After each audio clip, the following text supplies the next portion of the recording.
Hello, ഞാൻ doctor Shamsuddin, day care hospital, Palakkad. പ്രമേഹവും കിഡ്നിയും പ്രമേഹ രോഗവും കിഡ്നിയും തമ്മിലുള്ള കുറച്ച് ചോദ്യങ്ങളും സാധാരണയുള്ള സംശയങ്ങളും അതിൻ്റെ ഉത്തരവുമാണ് ഇന്ന് പറയാൻ ഉദ്ദേശിക്കുന്നത്. ഒന്നാമത്തത്, പ്രമേഹം ബാധിച്ചു കഴിഞ്ഞാൽ കിഡ്നിക്ക് കേടുവരാനുള്ള സാധ്യത എത്രയാണ്? ഒരാൾക്ക് പ്രമേഹം വന്നു കഴിഞ്ഞാൽ അയാളുടെ കിഡ്നി ഡാമേജ് ആവാനുള്ള അല്ലെങ്കിൽ കേടാവാനുള്ള സാധ്യത ഏകദേശം 30 മുതൽ 40% വരെയാണ്.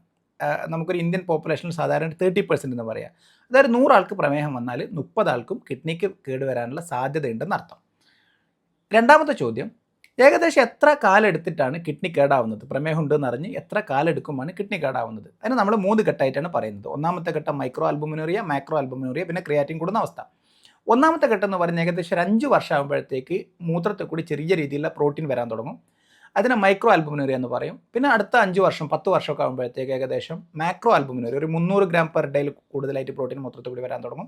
പിന്നെയാണ് ആ ക്രിയാറ്റിനിൻ ബ്ലഡിൽ കൂടാൻ തുടങ്ങുക. ക്രിയാറ്റിൻ ബ്ലഡ് കൂടിക്കഴിഞ്ഞാൽ അതിൻ്റെ അർത്ഥം അത് നല്ല രീതിയിൽ കിഡ്നി ഡാമേജ് ആയി എന്നാണ്. അടുത്ത ഘട്ടത്തിലേക്ക് കിഡ്നിയുടെ പ്രവർത്തനത്തെ നല്ല രീതിയിൽ ബാധിച്ചു എന്നാണ് അർത്ഥം. അതുവരെ കിഡ്നിയുടെ പ്രവർത്തനം വലിയ കുഴപ്പമില്ലാണ്ട് ഇങ്ങനെ പോയിക്കൊണ്ടിരിക്കും. കാരണം നമുക്കറിയാം, കിഡ്നിയിൽ ഏകദേശം, കിഡ്നി എന്ന് പറഞ്ഞാൽ ഒരു സാധനമല്ല, അതിൽ ഏകദേശം 2 ലക്ഷം മുതൽ 2.5 മില്യൺ 25 ലക്ഷം വരെ നെഫ്രോൺസുകൾ കിഡ്നിയിലുണ്ട്. അപ്പോൾ കിഡ്നി അങ്ങനെയുള്ള ഒരുപാട് യൂണിറ്റുകളാണ്. അപ്പോൾ അതിൻ്റെ ഒരുപാട് ഡാമേജ് ആകുമ്പോഴാണ് ബ്ലഡിൽ ഇങ്ങനെ ക്രിയാറ്റിൻ കൂടാൻ തുടങ്ങുക. അതിന് കൃത്യമായിട്ടുള്ള ഇത്ര നെഫ്രോൺ ഡാമേജ് ആയാലാണ് ബ്ലഡിൽ ക്രിയാറ്റിൻ കൂടാൻ നമുക്ക് പറയാൻ കഴിയില്ലെങ്കിലും ഈ നെഫ്രോണിൻ്റെ ഡാമേജ് അനുസരിച്ചിട്ടാണ് ക്രിയാറ്റിൻ ബ്ലഡിൽ കൂടി വരുന്നത്. അപ്പോൾ ഏകദേശം ഒരു 10-15 വർഷം ആകുമ്പോഴത്തേക്ക് കിഡ്നി കേടായി വരുന്ന അർത്ഥം.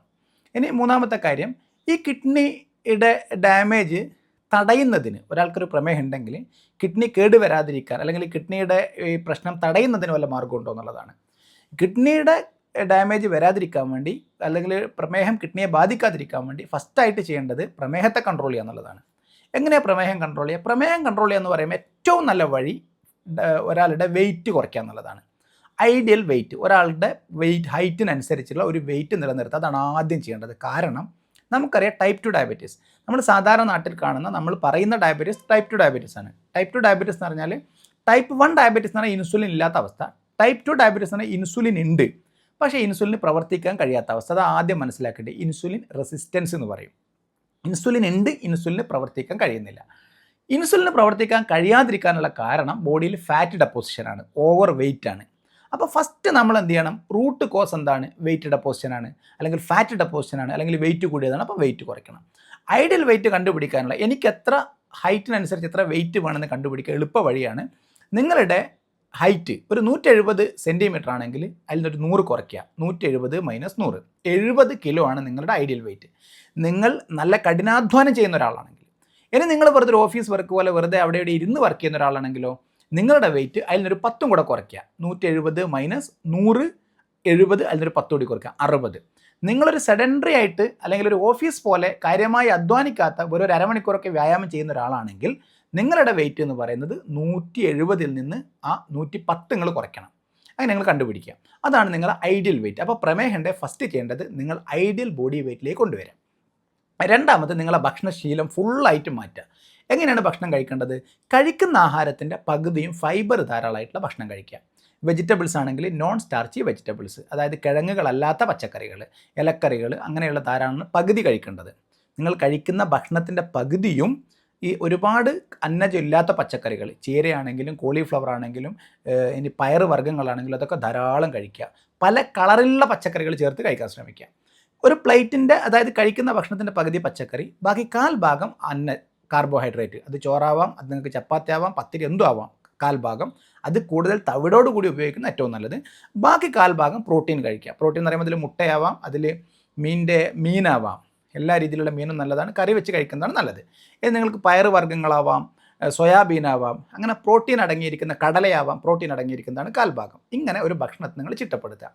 പിന്നെ മൂന്നാമതായി നിങ്ങൾ വ്യായാമം ചെയ്യുക. കാരണം ഈ പ്രമേഹം കുറയണമെങ്കിൽ മസിൽസിലാണ് ഇൻസുലിൻ റിസപ്റ്റേഴ്സ് ഉള്ളത്. നമുക്കറിയാം, ഇൻസുലിന് പ്രവർത്തിക്കാൻ കഴിയാത്തതാണ് ടൈപ്പ് 2 ഡയബറ്റീസ്. അപ്പോൾ ഇൻസുലിൻ പ്രവർത്തിപ്പിക്കണം. ഇൻസുലിൻ പ്രവർത്തിപ്പിക്കണമെങ്കിൽ ഇൻസുലിൻ റിസപ്റ്റേഴ്സുകൾ ഓപ്പൺ ചെയ്യണം. ഇൻസുലിൻ പ്രവർത്തിക്കേണ്ട സ്ഥലങ്ങൾ അത് മസിൽസിലാണ്.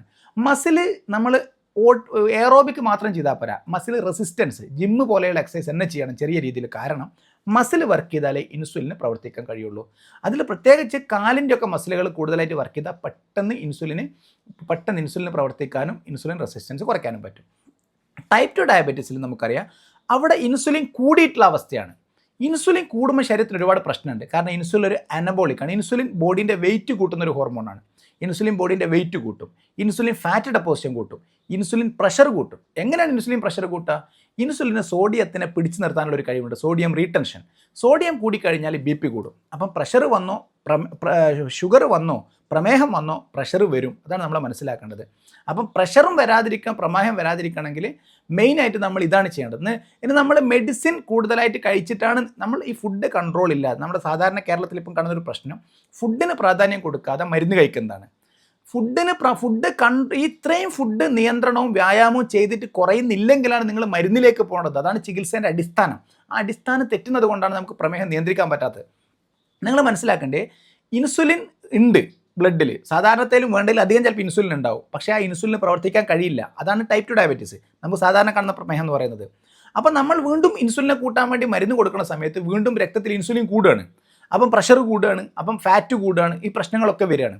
അതേ സ്ഥാനത്ത് നിങ്ങൾ ഭക്ഷണം നിയന്ത്രിച്ചു, നിങ്ങളുടെ ബോഡിയിലുള്ള ഇൻസുലിൻ റെസിസ്റ്റൻസ് മൊത്തം ഒഴിവാക്കി, എന്നിട്ടും നിങ്ങൾക്ക് പ്രമേഹം കൺട്രോൾ ആവുന്നില്ല. അതിൻ്റെ അർത്ഥം എന്താ? നിങ്ങൾക്ക് ഇൻസുലിൻ്റെ ഡെഫിഷ്യൻസിൻ്റെ ഇൻസുലിനെ കൂട്ടണം. അപ്പം നിങ്ങൾ ഇൻസുലിനെ കൂട്ടാനുള്ള മരുന്ന് കഴിക്കുന്നുണ്ട്, നിങ്ങൾക്ക് കുഴപ്പമില്ല.